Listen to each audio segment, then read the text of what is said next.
Benvenuti a questo incontro del Festival della Tecnologia, del secondo giorno del Festival della Tecnologia. Dopo l'inaugurazione di giovedì con Joseph Stiglitz, sono Juan Carlos De Martin, sono un docente qui al Politecnico e sono uno dei curatori del festival insieme a Luca De Biase, giornalista e scrittore, insieme allo stesso rettore del Politecnico Guido Saracco. Sono qui con grandissimo piacere a introdurvi molto brevemente il nostro oratore, il nostro speaker, il nostro ospite di oggi, che oltre a essere tante cose è anche un amico, quindi mi rende particolarmente felice, che è Bruce Sterling. Parto da un punto che forse non tanti conoscono, ovvero che Bruce ha scelto ormai parecchi anni fa di Torino come sua città, come sua base. Di questo chiaramente siamo molto contenti. Poi viaggia molto, ma Torino è la sua, potremmo dire la sua città, posso dire che è la sua città, e infatti non a caso ci ha proposto di parlare di Torino, di questa sua città adottiva che ha studiato, di cui si è appassionato, e adesso oggi sentiremo insieme quali sono i frutti di questi suoi studi, di queste sue riflessioni. Bruce è notissimo, dico soltanto che è un grandissimo scrittore di fantascienza e non, molto noto in tutto il mondo, ha scritto per i principali giornali e riviste, è riuscito a proporre, chissà le facce che sta facendo, è riuscito a proporre, continua a proporre in maniera, con uno stile assolutamente unico, nel senso che di Bruce c'è soltanto Bruce, visioni sul futuro, analisi del presente, quindi personalmente io ogni volta che posso colgo ogni occasione di ascoltarlo perché capisco qualcosa, vedo le cose da un punto di vista differente e mi diverto anche perché, come vedrete, è straordinario oratore. Quindi ringrazio moltissimo Bruce Sterling di aver accettato il nostro invito, di essere qua a questa prima edizione del Festival della Tecnologia. A te la parola.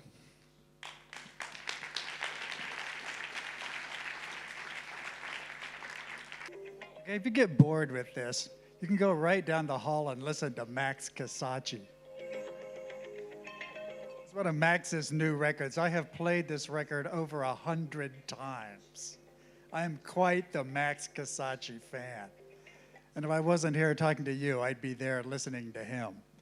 So yeah, that was all true. I am a journalist and a fantascienza writer, and I'm a student of Torino. I like to read the old books and walk the streets. I have been in the palaces. I have been in the factories. I've been on the streets. I've been in the piazzas.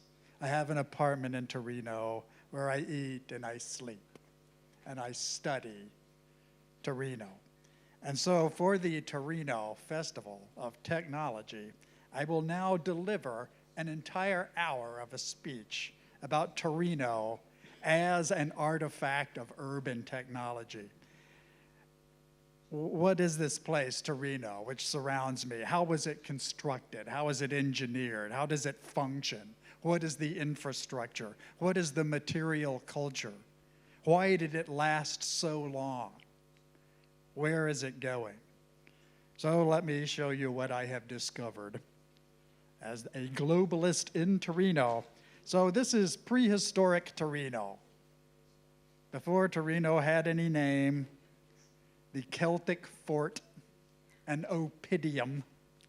Nobody writes any historical records about this. They don't know how to write yet. They're pre-literate. However, this is a rather advanced little town. I mean, they look primitive to us, but to themselves, they're the most advanced people that they know. I mean, they're as advanced as everybody else.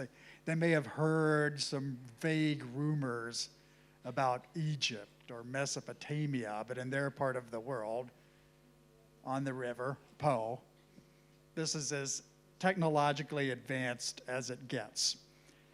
So there they are. They've got a good place. They're watching the river traffic. They've got a little ferry there to get across the river. They've got a road. They've got a wall around the road. It's not a camp. It's an actual little town. Somebody's designed it. It's a town that's built around transportation, roads and ferries. And it's in a nice strategic area, which is why Hannibal shows up and burns the place to the ground. This would be Hannibal. He destroyed the first Turin in 218 BC. He had 37 African elephants with him. They smashed the town to the ground. Okay, why did Hannibal destroy Torino? This interests me. Like, why didn't he just conquer them? You know, it's like, well, I think he destroyed it because he was a good general and he recognized that it was in a strategic location. He was on his way to destroy Rome, and if Torino was behind him, his enemies might rally there and obstruct his way back. So he just had to get rid of it, which he did. Annihilated it, Torino. There was no Torino after he was done, but he did not defeat the Roman Empire. In fact, the Romans defeated Hannibal. So this is Roman Torino, Julia Augusta Taurinorum, one of my favorite topics of study, Augusta Taurinorum. Quite a lot of technology here. This is a Roman imperial road fort, which is on a road network and protecting a strategic location. So a lot of people say that the Roman Empire had roads, but it was really more like the road systems had an empire. This is a work by Rem Koolhaas, a diagram from his book Mutations, where he writes a very interesting essay called The Roman City as an Operating System, which is the best architectural explanation of a city like Augusta Taurinorum that I've ever read. And so here he is sort of working out the elements that a Roman town needs to get by, and what are they doing, why is it like this? And Koolhaas says that it's all about transportation flows. That's what's really going on here. It's all about this. This is a Roman road under the surface of contemporary Torino. And they're still down there. Occasionally people dig them up. They're about 3 meters down. That baffles me. I don't understand how the city of Torino managed to grow 3 meters over, but it's below us. It didn't really even go away, literally entombed under us. There's another photograph, some other chunks of it. You can see how much hand labor went into this road. I mean, every one of those huge flagstones is individually cut by somebody who's like standing there with a hammer and chisel, like carefully adjusting every one of those. They really, really care about roads. We would not do that with a road. This is a Roman road shoe. The Roman Empire made specific shoes, these are called caligae. They were built and designed specifically for soldiers walking on Roman roads. You can see this is not like a simple primitive shoe, okay? This is like Nike athletic wear here. This is like a very, very well-considered shoe. Very elaborate. I mean, somebody's really been working on these shoes. They cared so much about these shoes that one of the emperors of the Roman Empire was named after these shoes. That would be Caligula. Here's the Romans actually building one of their roads, 5 different layers, rubble, cement, adhesives, then like the stone on the top, and the milestones on the top to connect you to the rest of the road system. And Augusta Taurinorum was built in order to maintain a crossroads of these roads. I mean, that's why you needed Augusta Taurinorum. There were going to be some roads there, 2 of them, and you got to control the traffic, so you build a square fort on top of your road network. And some sewers. I mean, if you could build roads, you can build some stone sewers. This is a stone Roman sewer in contemporary Torino. It's down in a parking garage. I've seen it. Heck of a thing. It's like a little aqueduct.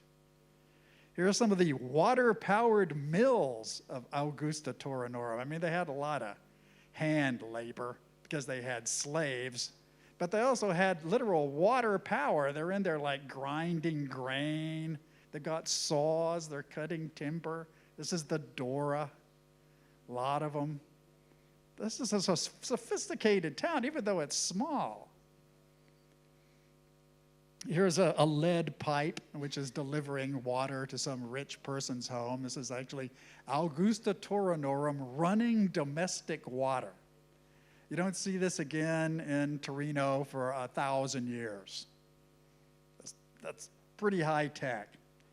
This is domestic tableware from Roman Augusta Torinorum. This is what people in the Roman Empire used to cook and eat. This stuff was actually dug up around Torino. Okay, but it was not made in Torino. Most of this is imperial scale mass production, just like moved in carts over the road system. And you can see how well designed it is. I mean, this isn't even military. This is for like women who are domestic consumers. Who are like out making aesthetic choices about the mass-produced imperial tableware that they're going to bring into their homes. It's got glass. People forget how to make glass after the Roman Empire collapses. It's just really advanced. It's got night lamps, oil lamps, spoons, ladles, knives, bronze. I mean, if these would sell at IKEA, literally. But if you took them in, if you put them in the Torino IKEA, I'm sure people would buy them. I mean, they might not notice the difference in a lot of cases. You know, and that's Augusta Torinorum material culture. Really impresses me.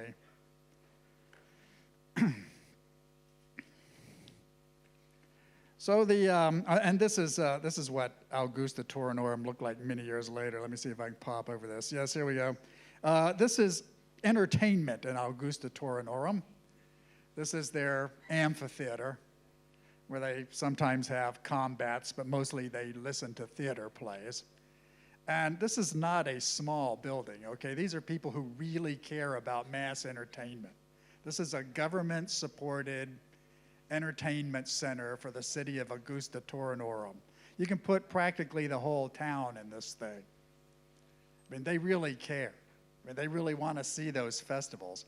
And they're not writing the plays themselves because they're just a small town. But because they're part of an empire, they can import theatrical talent. They can put on the plays of great playwrights like Terence in there. So they're not, you know, they're people whose entertainers are of an imperial scale.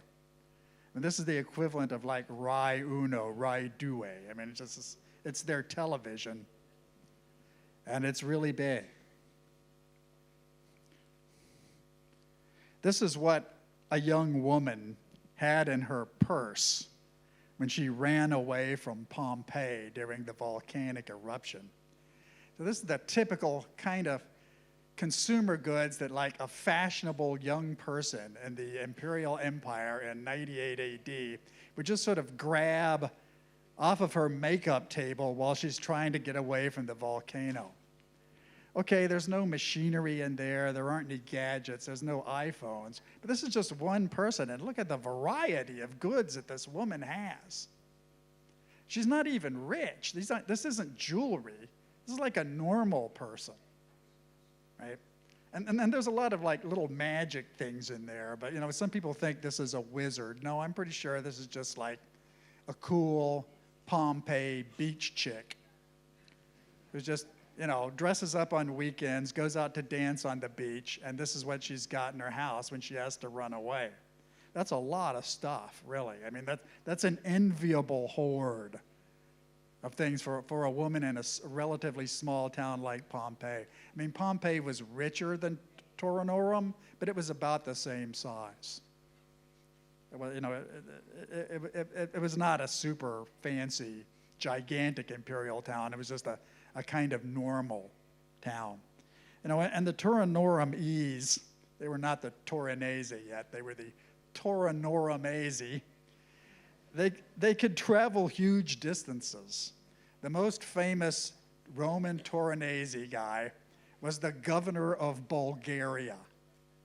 That was his job. I mean, he was born in Torino, he joined the army, he worked his way up through the ranks, and he was appointed the governor of Bulgaria. And he made a lot of money there, and he came back as a rich man. And his name was Quintus Glesius Attilius Agricola. I'm I'm happy to recite his name in his hometown. I mean, it's not really Torinorum. It's Torino now, but he was the most famous guy that Augusta Torinorum ever produced, Governor Quintus Glesius Attilius Agricola.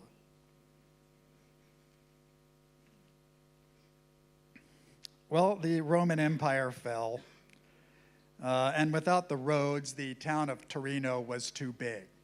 It was not abandoned, but it was too big for the small number of people who lived there, mostly farmers.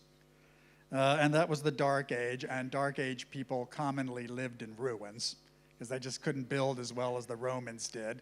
But there was still a lot of Roman infrastructure around, so there was no reason to leave Torinorum. They just kept knocking the walls down, building things on top of older buildings until they buried it under 3 meters of sediment over 1,000 years. And you know, and it's easy to feel sorry for people who live in the Dark Ages, but what you have to understand is that they don't know they're in the Dark Ages. Everybody lives like that. They're not particularly unhappy about it. I mean, for 1,000 years, Torino is too big for the number of people in it. And that's very common for Torino. Most of the time, Torino has too many big, fancy buildings and not enough people. And that's true of Torino right now. It's been true of Torino for something like 50 years. Okay, it was once true of Torino for about 1,000 years. There were always people there, but they never built outside the city walls. They just kept the old Roman city walls, the old gates. There's plenty of room in town. Real estate was cheap. That's how it was. It went on that way for a millennium. Charlemagne arrived. They didn't care. It was fine. They were used to it. There was room in Torino. Historically, most often there's room in Torino. Empty palaces, empty factories, UNESCO World Heritage Zone area, a lot of frozen buildings, kind of half-abandoned places, super typical of Torino. But Torino is never abandoned because of the roads and the river. That's really the strategic control of movement in a European choke point is why Torino is always here. And it's a big deal for Torino now, like trouble with the TAV can bring down an Italian government. It's always about something like the TAV in Torino.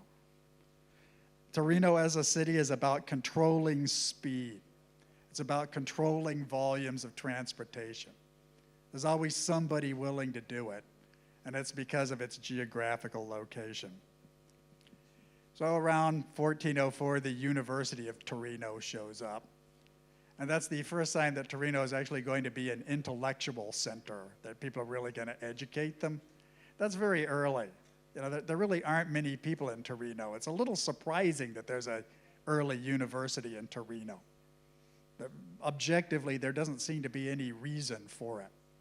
But the Torinese just want a university for some reason, and they're jealous about it. They really want it. I mean, sometimes it goes away and they like struggle to get it back.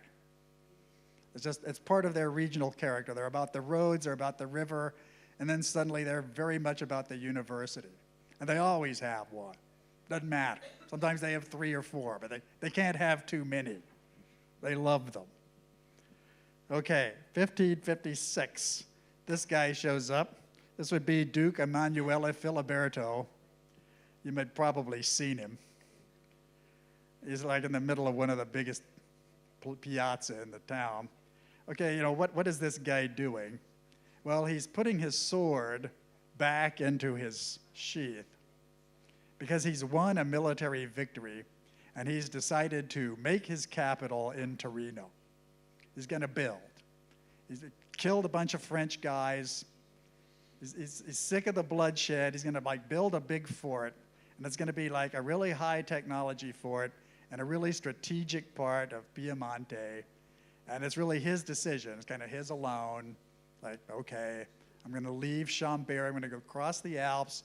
Torino is going to be my new capital. the Savoy capital, with a citadel, which is the first thing he builds. And this is his number one intellectual backer. This is a guy named Giovanni Botero. So Giovanni Botero was the bureaucratic theorist who wrote the Manifesto of Turin as a capital. And it's this little book, this pamphlet, on the causes of the greatness and magnificence of cities. That's what it's called in English, originally written in Latin. So this was a very well-regarded book at the time. And Botero happened to be the tutor of the Savoy dukes. So they just believed everything he said. And you can actually see the entire plan for Savoy Torino expressed in this book by Botero's, which I've read. It's very interesting. He really makes a strong argument that if you want to have a really good city, one that's like prosperous, militarily powerful, it needs to be really magnificent and grand. You've got to overbuild it. You've got to attract top talent. And he says you have to surprise people in your city all the time. There always has to be a sense of wonderment in the city. You have to have magnificent spectacles and like fantastic goings-on to kind of capture the imagination of the top people so that you can kind of bring them into your city and make them work for you. So at the time, people were very impressed by this. They thought he was a student of Machiavelli. But instead of, like Machiavelli, saying that you need to have a really strong army and rule through fear, he's the first guy who says, you know, you really should rule through impressing people with architecture. It's actually a better idea. And he points out that even if you have a strong army, if you don't have a strong administration, you won't be able to control the people who you conquer. You actually have to work on your governance and like your urban management skills before you go out and conquer anybody. And this was like a very surprising argument. Nobody had said this at the time. And Botero is like also a geopolitical strategist. He doesn't talk about being magnificent in Italy.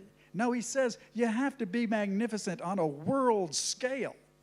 You actually have to understand what's going on in China, what's going on in distant parts of Europe, even how people are building cities in the new world.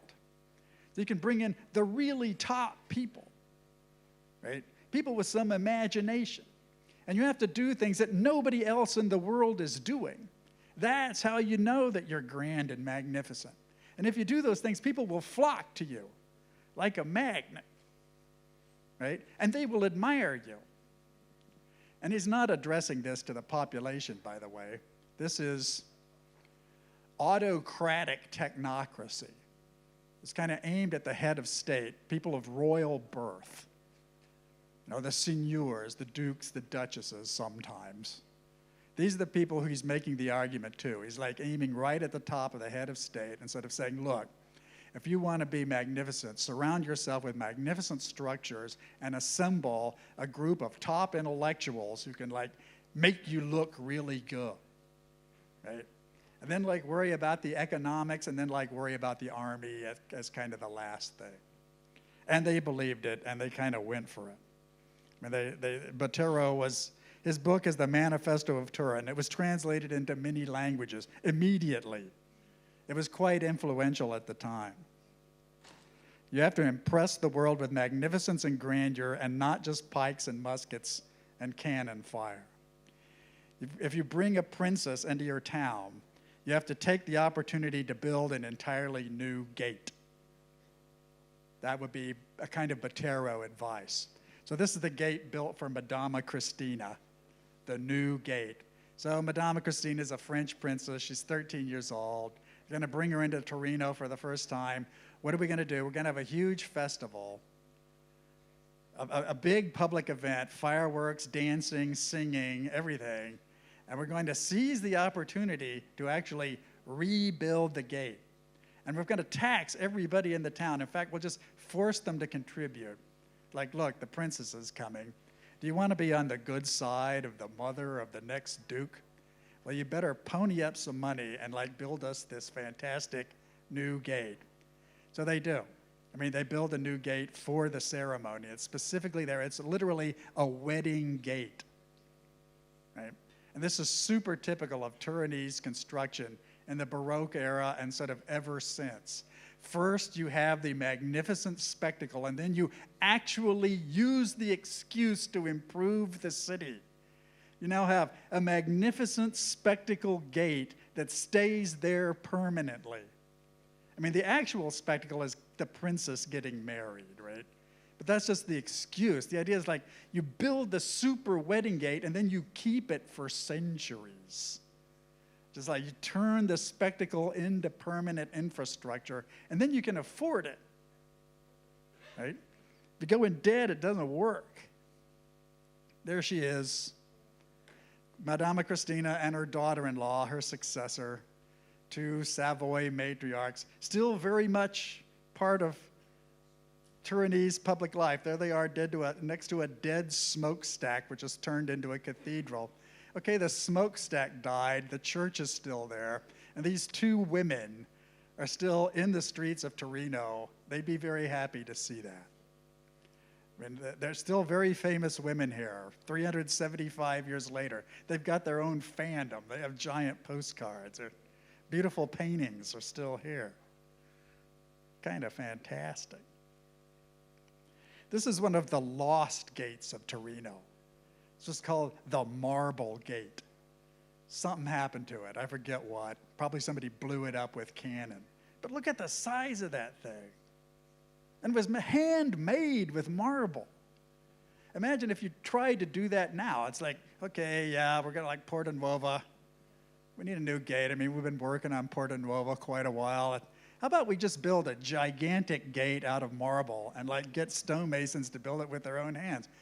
Nobody would go there. It's like, we couldn't possibly afford it. Are you insane? A gate 4 stories high made of marble? But but this is a Torino that has 25,000 people in it.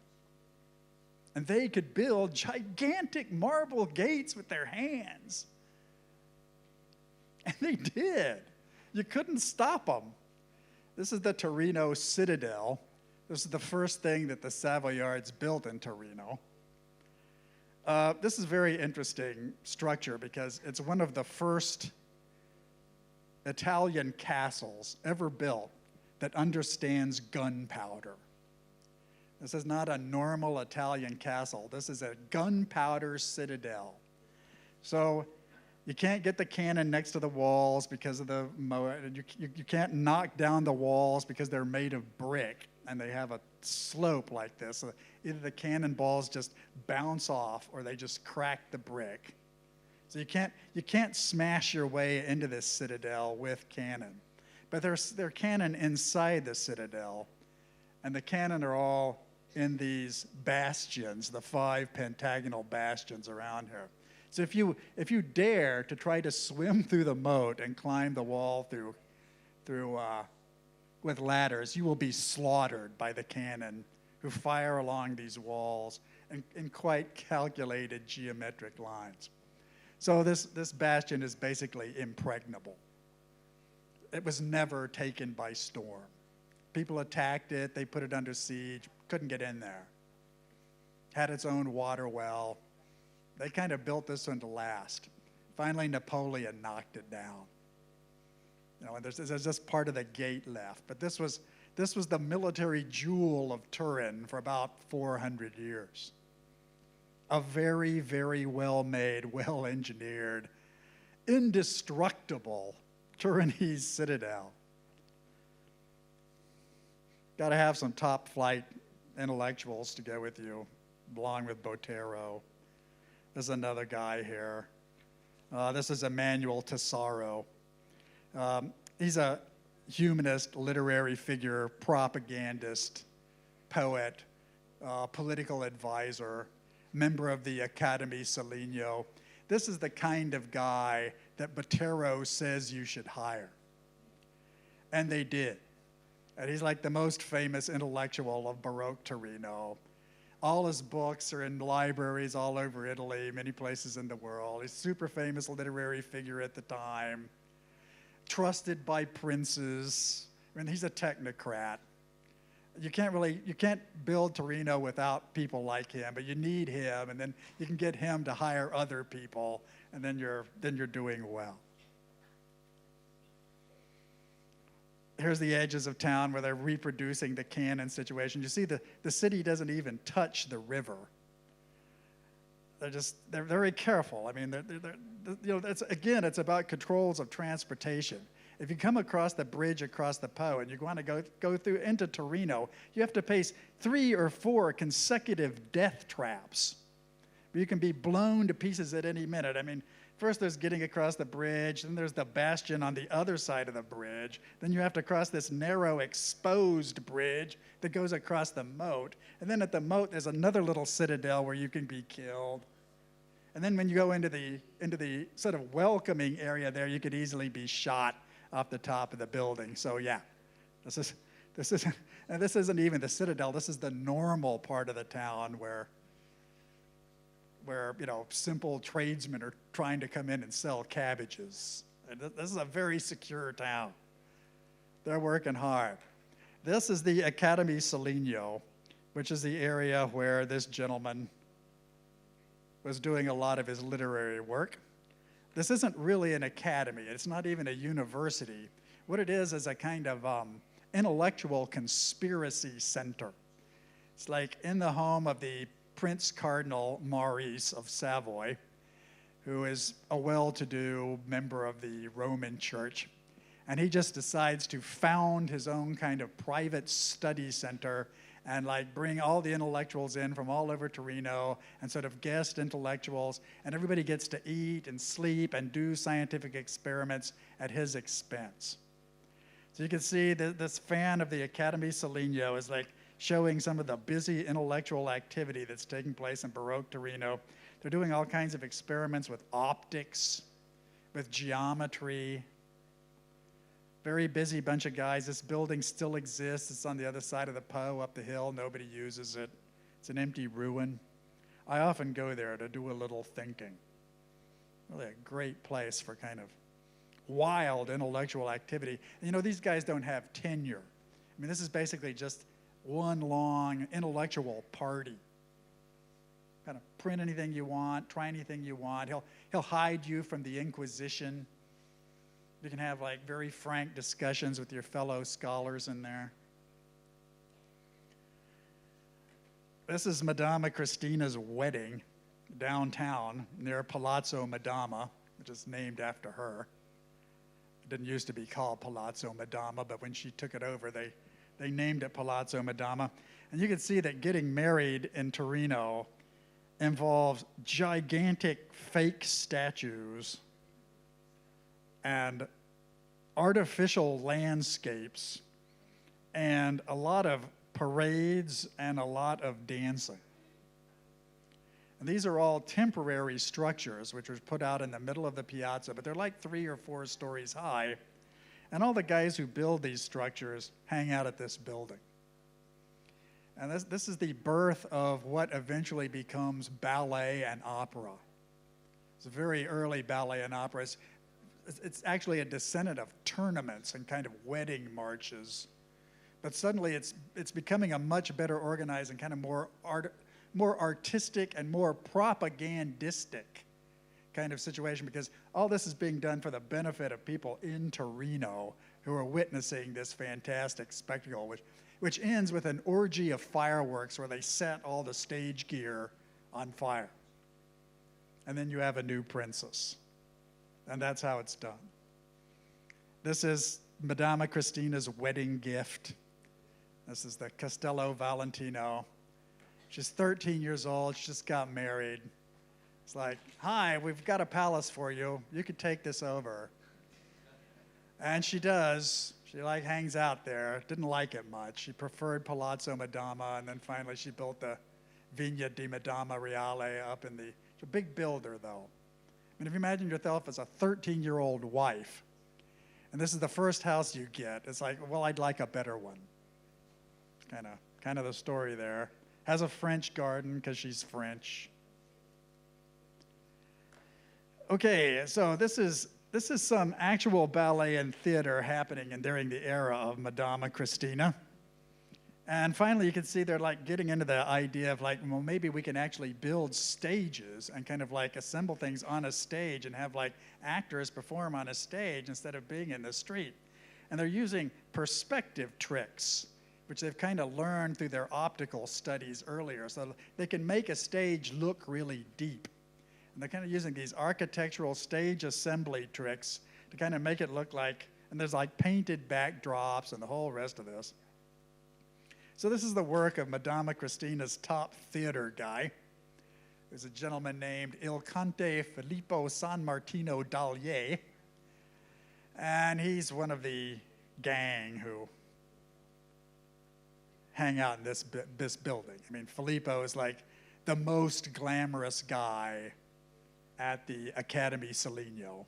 He tells the best jokes and he sings best and he can really dance. And also the Duke dies and the Duchess starts a raging affair with him. So he's the most glamorous guy that Torino ever produced. He's really a world-class entertainer whose girlfriend is the Duchess. So he's like the prime minister and the chief of urban construction. She actually gives him the entire state budget so he can build anything he wants. Start with the festivals.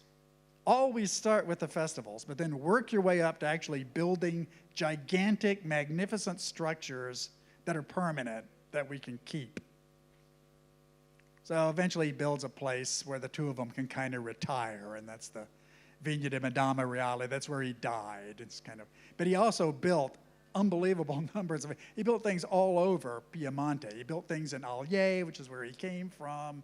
He built roads, he built palaces, he built gardens, but he always started with the stage sets and the operas and the ballets. I mean, the public dancing and the performing. Sometimes private, but usually public. And it's not the kind of thing that we think opera and ballet are. This is like a different kind of Torinese thing that nobody else ever quite figured out how to do. So this is one of his best efforts. He was really famous for this particular ballet, which was called Il Tabacco. And it's about tobacco, and it's about Torino legalizing tobacco. This is what the play is about. It's a play to tell everybody in Piedmont, Savoy, that tobacco, which used to be kind of a vice, I mean, it's a new thing. It's come in from the New World. Tobacco is going to be legalized and taxed. And it's okay, because if you've never heard of tobacco, we're going to tell you about it. We're going to bring out some dancers with pipes, and they're going to smoke tobacco in public. And then we're going to sing some songs about tobacco to kind of like get you up, and then we're going to make a little fable about it comes from the New World, they grow it in Venezuela. I mean, it's literally an opera about legalizing drugs for tax reasons. And they did legalize the drugs, and they did tax them. And he made a lot of money, and he built with that money. I mean, you would think, okay, I'm wasting a lot of money doing fancy ballets. No, he's actually repairing Torino's tax base. I mean, it's as if the mayor of Torino now had decided to legalize marijuana in San Salvario and said, let's have a festival. Let's just dance, you know. We'll hire dancers. We'll get Subsonica to play.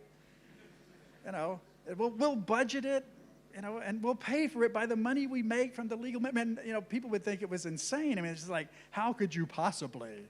But they did, and he did this routinely. I mean, every time there was a wedding, he did a show. It was all about she's marrying him. He's great. Everybody looked. They got married, right? Every time there was a peace treaty, there'd be like some song and dance. The ambassadors came in, he'd like put on a thing. The ambassadors have to do this. A lot of effort, tremendous special effects. Look at the size of this carriage. Of course, it's all plaster. It's like plaster on a wooden framework, but those are real horses. That's Hercules up there. an actor dressed as Hercules standing on top of a gigantic parade float. You'd be hard put to build a thing like that in modern Torino, really. I mean, people wouldn't budget it.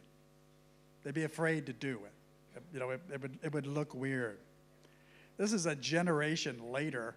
This is Madama Christina's daughter-in-law, Jean-Baptiste, who is at peace, so she's got a much bigger budget, and also Turinese entertainment technology has considerably advanced at this time. So here you've got people flying around on wires in downtown Piazza Madama on top of a 7-story fake building surrounded by fire-breathing monsters. You know, in order to make some public relations point, right? You know, when people are watching that, they're like, not a lot. I mean, it's not a super popular administration, so there's tons of heavy security. I mean, those are soldiers lined up all around the piazza. But, you know, this is a fantastic Turinese effort here. I mean, if you try to do a thing like this nowadays, you know, it would just be like a debacle. I mean, nobody would dream of doing it. And yet, you know, this was a practical thing for them. It was not even extravagant. This is actually how they advanced urban construction. There's the Turinese hang out in the same place about 100 years later. You know, I love this picture because this is the first picture I see that actually reminds me of contemporary Turinese people. And this is not the Baroque, this is the 18th century. These aren't early moderns, these are kind of almost modern moderns. You know, and it looks kind of a lot like Porta Palazzo. I mean, people are selling onions, they're gambling, smoking a lot of their legal tobacco there. There's some rich people, there's some poor people, but they're kind of cool about it. You know, it's not an atmosphere that's like bad. It's actually kind of grand and magnificent. You know, I mean, the people are normal looking, but they're surrounded by a really grand and magnificent public square, and they're cool with it. You know, that's who they are. You know, it's like they've been built by the architecture of Torino. This is what actual Turinese people look like. They're kind of suave, but you know, they're laid back about it. There's something endearing about it. This is some Baroque material culture. This is the only Baroque gadget I'm going to show you tonight, although I've got a huge collection of pictures of these things because they fascinate me. This is a mechanical candle. A mechanical candle. Like, how did they even think that up? You know, I've never seen a mechanical candle. It's like, what? You know. But yeah, I mean, there it is, and it's made of a flexible wax, right? So you can just kind of like crank it up, you know, and then you snip it out, right? I mean, it's got like a candle snuffer on top with a little, right? I mean, that's how you put it out. You just snip the top. I mean, there's 1 million candle stores in the world selling ornamental. I've never seen a device like this Italian mechanical candle. I don't know, it's just sort of great. Okay, this is late Baroque construction, which is kind of super Turinese, right? This is Guarino Guarini, who's an architect, but he's also a mathematician. And he's the chief mathematician to the Duke of Savoy. In fact, he's more of a mathematician than he is an architect. What he really wants to do is show off his math skills in producing these impossible buildings, which are mostly made with conic sections, and also built with everything that the Turinese have learned through about 100 years of doing perspective tricks in theater. So these are real buildings built with theatrical optical tricks, right? They've got all kinds of trompe-l'oeil and kind of optically distorted structures. It's because, okay, I know how to build a stage set, and I'm just going to like build the actual church as if it was a stage set with projection lines, right? I mean, I know where the people are looking when they look up at the ceiling, so I'm just going to like move the literal bricks so that they look better, kind of like this. I've ever been downtown Torino and looked up at a few of the Sindone. Sindone gear up there. Okay, nobody else in the world built church roofs that were that mathematically complicated. You're actually supposed to be blown away by the guy's command of mathematics. Only the Torinese would want to pay for a thing like that. Here he is doing his book. You know, he died, they published his book. It was like, it doesn't tell all his secrets. I mean, he didn't publish the book until he was dead because he was able to build mathematical churches that nobody else in the world could build. Finally, he died. He's like, okay, I'm dead. You can publish some of the papers. There they are. This is the kind of stuff he's doing. This is just like some tabletop sketches by Guarini here. He's not even pushing it. This is like the elementary stuff. Like, this is the easy part. You know, this isn't even like the grandeur maestro move here. But you know, it's kind of a technology festival structure that he's building here. I mean, he learned it from festivals, and he's pushing high technology, and now he's going to build a church that's going to last 400 years, right? Just in order to demonstrate his mathematical mastery of basically technical display, festival display technology, and they're still around. There's lots of them. Kinds of modes of measurement, how to calculate volumes. He's literally inventing the equations for doing this. Nobody's ever figured that out before. It's like, how many bricks am I going to use? Well, I'm just going to subtract this volume from that volume and kind of do some trigonometry, some algebra, and state-of-the-art Baroque mathematics, and then I'm just like, get some guys out there to build it, and they will. Well, you know, and in some ways, that's like that's the ultimate version of Torinese architecture. This kind of ultra feat of entertaining high tech frozen in bricks by architects who publish math texts, and they're proud of it. I mean, Torino is a laboratory where they build it first, and usually somebody else makes all the money. But that tradition of like building it first and somebody else does it like the profitable way, that is a centuries-old tradition in Torino. It really goes back a long way. You know, and it's built on the things that they were using in daily life, like conic sections, which you have to understand in order to understand the way artillery works. Artillery is all about parabolas, right? It's like you fire a cannonball and it moves in a conic section.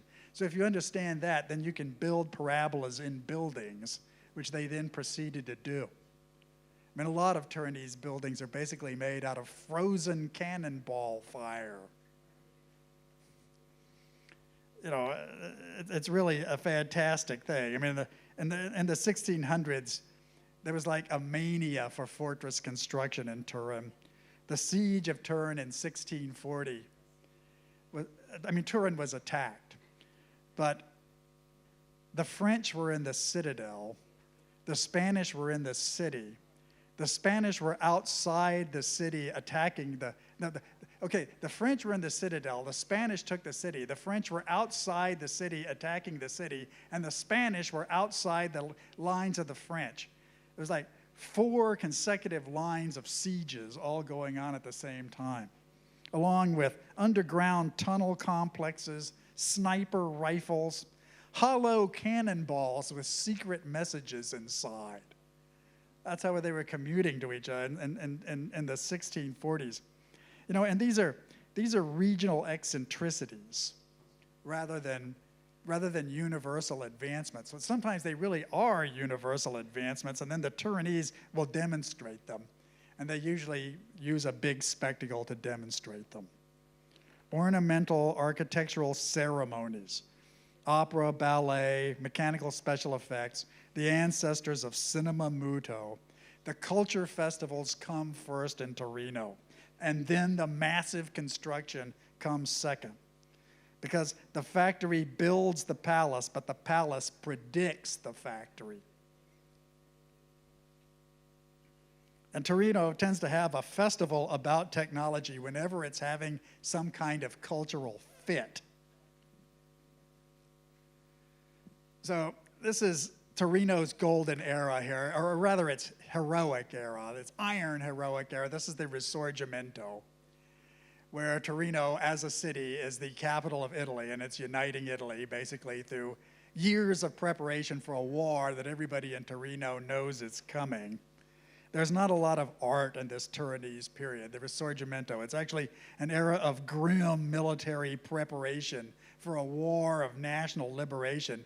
There are some artists in the government, like Massimo D'Azeglio. He's a painter and a novelist, but he's not a very good painter or a very good novelist. He's actually a really good administrator, just a very capable bureaucrat, which is a terrible thing to say about a painter. But in Torino, often that works. I mean, if you want any painter to become a bureaucrat, a Turinese painter is usually the best choice. And there's operas like Verdi, but Verdi's operas are not about Turin. They're about a national Italy. So, you know, why did the Turinese win? Well, look at those railroads. In the Second War of National Liberation, you know, French against the Austriaci, Magenta, all of that. That was the first war where railroads played a major military logistic thing. You know, again, it's about the flow of transportation and the movement of goods through Torino. So if you knew you were going to win a war with railroads, where would you want your capital to be? And obviously, Torino is going to win that war. And then they're going to win it with their transportation system. If you're going to invade this peninsula and subject it, where do you want to start? You want to start up in the corner there, where all the crossroads are. You know, and that's why they won, really. Okay, well, here's the beloved General Exposition of 1884, one of the fantastic efforts. Okay, this is the 1884 event when industrial Torino builds a medieval village version of Torino. I'm going to try to convince you that this is like a really important cultural development. The Borgo Medievale is built in this particular festival of technology. It is the oldest historical Disneyland in the world.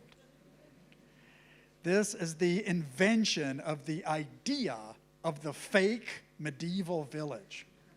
Nobody had ever built a fake medieval village, ever, before 1884 in Torino, for the heritage industry, for tourists who are going to come and marvel at it because it's just an amazing thing, right? So this is Alfredo d'Andrade and his architecture palace. Again, a painter, not a very good painter, a really good bureaucrat from Torino, Alfredo d'Andrade, and his friends built the Borgo Medievale with their hands. They went out, they measured all the coolest buildings in Piemonte, Aosta, you know, crazy areas. They did a melange, all of them, very careful, scientific study, notebook after notebook.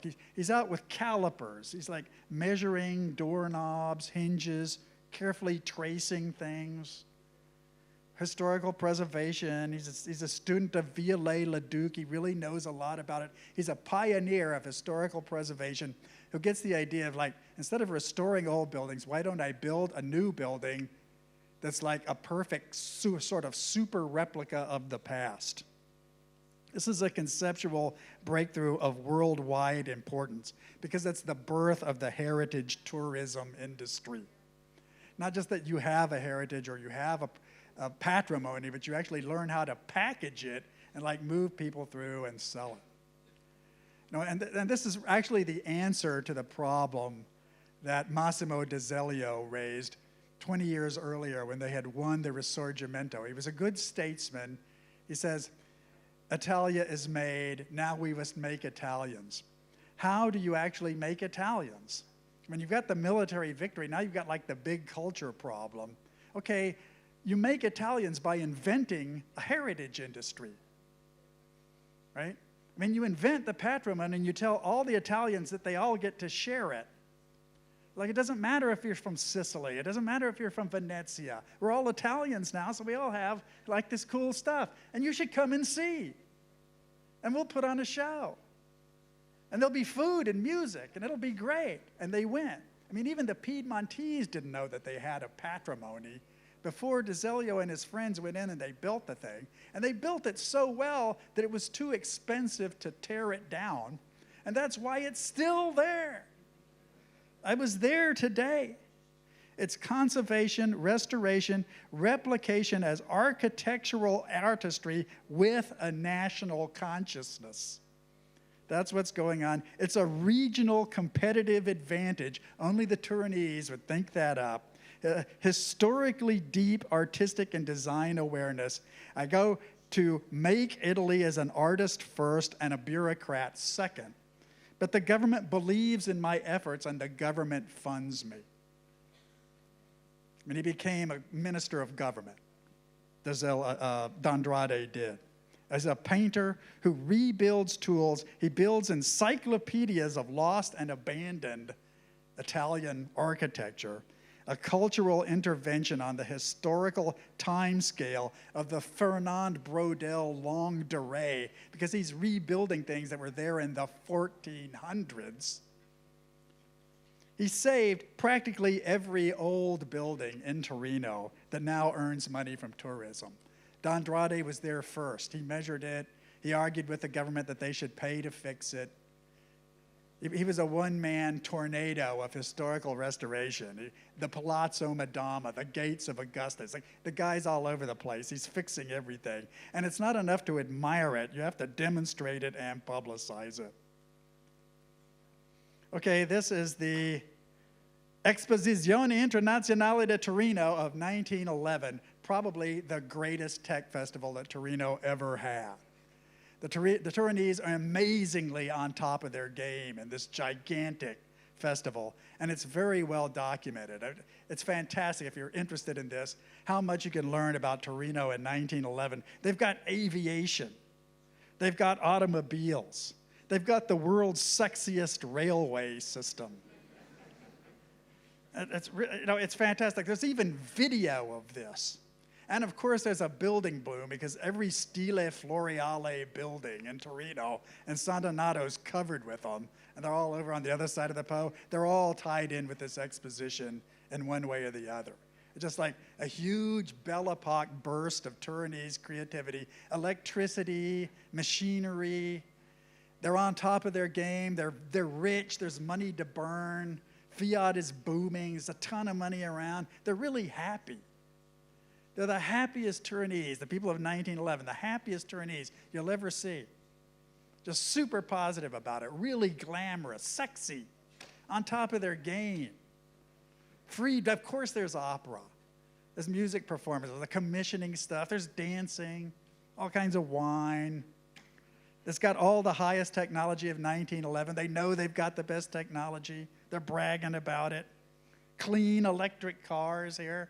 This isn't even a filthy car. Normally, the railroads fight with the automobiles. No, not them. They're fine. 1911, we got plenty of room. Everybody's happy. Railways cars, can't have too many. It's great. Beast of Turin arrives as a famous Beast of Turin. There's Fiat. 20th century looks like Fiat. They immediately changed the structure of Torino because they just put highways all over it. But they also changed the structure of every other city in Italy after that. I mean, every highway intersection, every traffic jam in Italy has got something to do with Fiat in Torino. I mean, you may not like crowded cities with too many roads, but that's a very Turinese idea, and like, that's just how it is. Here's 1961. They're having a little burst of this, putting in some mountain skis in 1961. About transportation again. Okay, we're gonna like do the cool 1960s. Let's like bring in some mountain ski lifts. Those would be good. Like, yeah, we're gonna bring in some concrete shell stuff. It'll be swell. We'll have like the high-tech exhibit with some early computer stuff in it. We'll deal with our labor problems. Right? It's like, okay, there's a lot of labor problems here. It's like, we'll just have an exhibition and pretend it's all fine. We'll have an international salon of technology in 1951. Everybody's going to show up. Look, we understand geometry. Well, Torino is great. We're international. Okay, disaster occurs in Torino. The town loses a third of its population.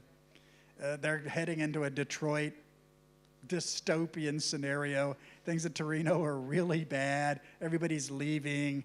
You know, a dark age is setting in. How do they get out of it? Big party. Big international party. Go ahead, spend the money, build the buildings. They'll be empty. It's okay. Just spend the money. Do it. God, do it. It's not their party. It's the party for the entire world. But, you know, they at least they did it, and they actually kind of get off the deathbed here. Suddenly, they're like on top of their game again. It actually helped. I mean, it's somebody else's festival, but when all else fails, you have the big festival, really big festival. Okay, well, I'm going to sum up now. So, you know, in Torino, I often hear the Torinese tell me, well, you know, we're a very old city, and so we can't really be new. But I don't think that's actually the case. I think you become more new when you're more old. And the fact that you are old actually enables you to become genuinely novel.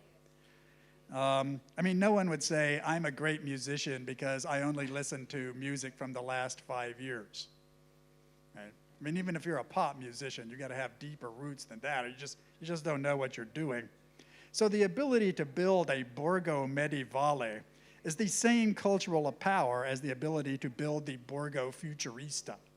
It's actually the same thing. I mean, if you have the ability to organize that, you can just kind of switch the polarity of past and future with no trouble at all. The palace of the past is the factory of the future.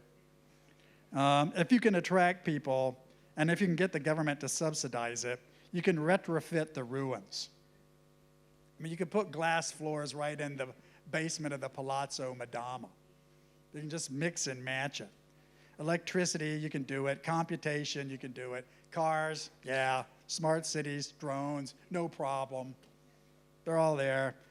You know, the real ruins of the unsustainable, I mean, the things that are breaking down now around us are the 21st century's frontier. I mean, whoever can, like, fix the stuff that doesn't work and isn't sustainable is going to be the 21st century's future, and there's no reason that couldn't be you. There's no reason it couldn't be Torino. I mean, it'll have something to do with transportation, and it'll have something to do with shows. Could be canals, roads, railroads, cars, highways, drives, self-driving cars, aerospace factories. Doesn't mean that. Torino will drag the rest of the peninsula into the future if it can stay alive. It always takes longer than Torinese think, but they always do it.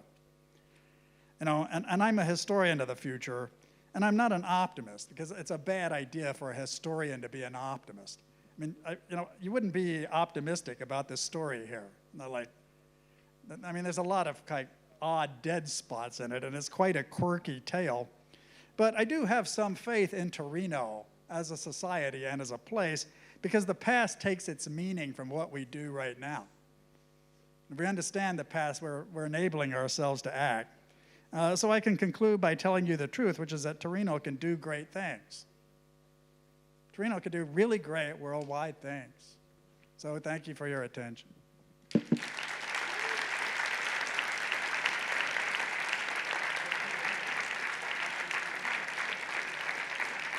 Ok, ve l'avevo detto, abbiamo 10 minuti per qualche domanda a Bruce Sterling, perché vogliamo finire tra 10 minuti esatti. Chi vuole intervenire, interventi concisi, brevi, alzi la mano e arriva un microfono.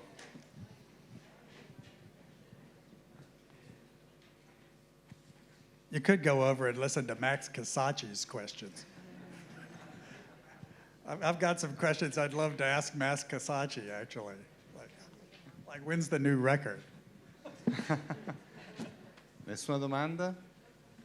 Qua?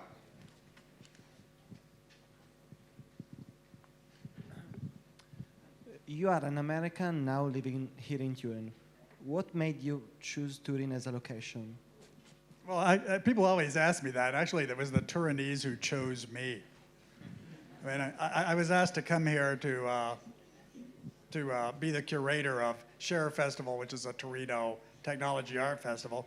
And in fact, we have a Share Festival exhibit in the technology festival here with some of our cool tools and so forth. But yeah, I mean, we were here for a year working on that festival, and although we're not here all the time, this is one of my homes now. I mean, I can actually do things in Torino that I can't do anywhere else. I mean, like, nobody would have asked me to be the chairman of a technology festival other than the Torinese. Nobody would have asked me to like build the Casa Jasmina house of the future in a dead factory. I mean, most people don't have dead factories, right? But in Torino, you can actually do a lot of strange stuff. I mean, as long as you don't offer any excuses, and as long as you just sort of do it. So I'm not here for the food. I don't actually I like Piedmontese food, but I don't actually like Italian food. I'm actually here for the cultural opportunities. Just like I learn something new every day here. Altra domanda? Yes, over there. Cosa ha fatto la Juve? Cannot say it because I support Inter, but okay. So I'm not from USA, but I'm not from Torino. I'm from Lazio. And I really love this city because he hugged me, abbracciato, hug, no? And it's quite special for me. I think it's something similar with your feelings. But if you have to choose one place with a lot in your heart more than the others of the city, what will you pick? Well, I'm actually a big fan of the Borgo Medievale. And I've gotten a lot of work done in there. It's a place where I go to think and to kind of write fantascienza, because when you're in the Borgo, you're like divorced from the present day in some really profound way. But I have to tell you that I also, last year, I spent a lot of time in the Vigna di Madama Reale, where the wife and I were up in the attic of this 17th century Baroque palace. And it was basically just us. I mean, we were literally writing novels alone in a palace in Turin. Just like, okay, no other city would offer us that situation. I mean, we grew very fond of our palace. It's surprising how quickly you get used to palatial surroundings, right? And I sort of had some literary breakthroughs in there. It was just such an unusual environment that I just forgot my habits, and that's very useful. I don't know. I mean, I like the Politecnico quite a lot. We're often hanging out here. There's a ton of weird stuff going on the campus. The parks are very nice in Torino. Valentino's a really great park. The Mole Antonelliana. I once went up to the very top of that thing. I don't mean like the tourist overlook. I mean the steeple. Like the top place where people can stand. That's extremely unusual place. It's really, there's something haunted about it. And also the old Baroque tunnels under Torino. Not a lot of people go there, but I've been there. They're really interesting. They're uncanny. Another question? Qui?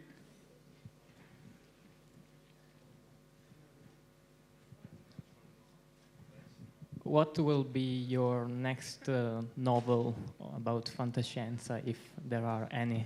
Well, I like to write fantascienza stories, and I have a collection of fantascienza stories, which is called Utopia Pirata Racconti di Bruno Argento.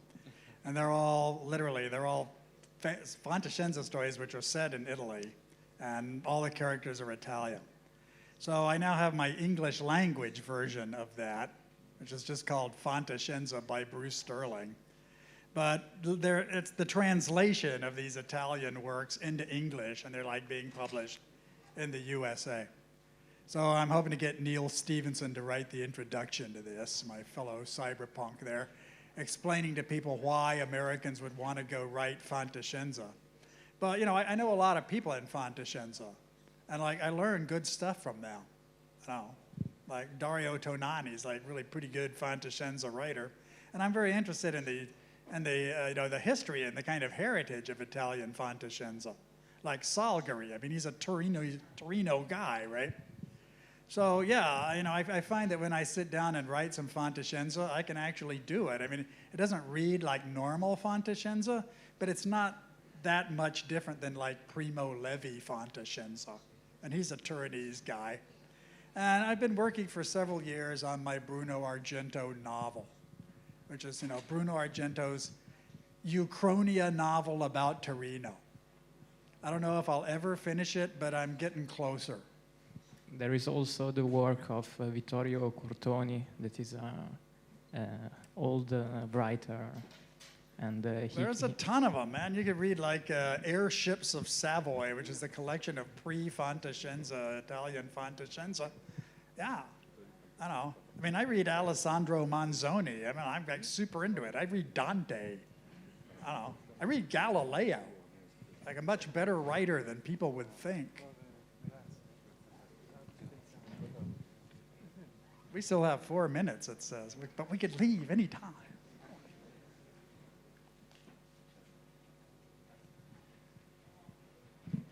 Ultima domanda. L'ultima domanda tra noi e la cena, come si dice in questi casi. There's a guy over there. Yeah, he's got a question. Okay. Too bad we almost escaped. I would like to know, in your opinion, what is the main problem to solve in Turin? Well, there's only one main problem anywhere, and it's climate change. And that's lethal. And that's the only one that really matters. I mean, Torino has a few unique problems, like what to do with the TAV. It'd be nice if you could make up your mind about that. But, nobody else cares, so there's not really that big a deal for you. I don't know. Finishing the Spina would be good. Just getting some kind of transportation out of the airport into the town, that would be really smart. Like us tourists would appreciate it. But, a lot of people hate tourists now, and maybe you should make up your mind to get rid of them. And the chief Francesca Bria, who's the chief technical officer of Barcelona, happens to be with us in Torino for this festival here. She's one of the organizers of a festival involved in this. You might want to ask some people from Barcelona about over-tourism someday. Barcelona over-tourism. Okay, that's like a problem you could potentially have. I would predict you're going to suffer from that. Eventually you're going to realize, okay, it's not really the trains we don't like, because we always have trains in Torino. You know what we really don't like? Tourists. We really just don't like them, and I don't blame you, because nobody likes tourists until you are a tourist, and then you want everybody to be nice to you. But yeah, the epidemic of over-tourism that is starting in Barcelona, which involves Airbnb and Uber, is like something that Torino is going to catch like a fever, in my opinion. So I would worry about that. If you need a Turinese problem to fret about, it's like, what are we going to do with all these people who think we're sexy and like want to buy our buildings and eat all our food? During the Torino Olympics, there were thousands of foreigners in town. A lot of restaurants just closed their doors. Like, we're closed for the Olympics. We just don't want to feed you. We don't care how much money you have. We don't like the look of you. We don't want you in here. We're just like, why? Okay, that was a very Turinese sentiment. And I kind of share it.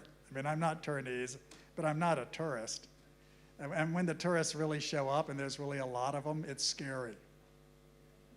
Like Venezia, it's like alarming. And everywhere I go, that problem exists. In Austin, my hometown in Texas, we get huge floods of tourists, and they're alarming. And even Belgrade has tourists now, like more and more, and more and more, and they're like richer and kind of more ambitious. It's a universal problem, but because your town is so pretty, and because you've come to rely on tourism, and because you're actually historically really good at putting on shows, this is like an issue you're gonna have, right? I don't know. I mean, I saw one of the greatest Turinese shows ever. It was like Festival of St. John, mayor brings out the flying drones. Okay, the flying drones were just terrific. And I'm like, look at the drones. They're not even fireworks. It's like, look, they're moving. They're like sketching out things in the sky. Wow, what a great Torino show. And I looked around me, and everybody in the piazza, in the plaza in front of, Palazzo Madama, downtown, every one of them was Torinese. It was like a huge show just for the Torinese. Why? Because, the Festival of St. John has never been promoted to tourists. Nobody ever says, come down and celebrate our patron saint. They never think. It's just like an actual Torinese crowd.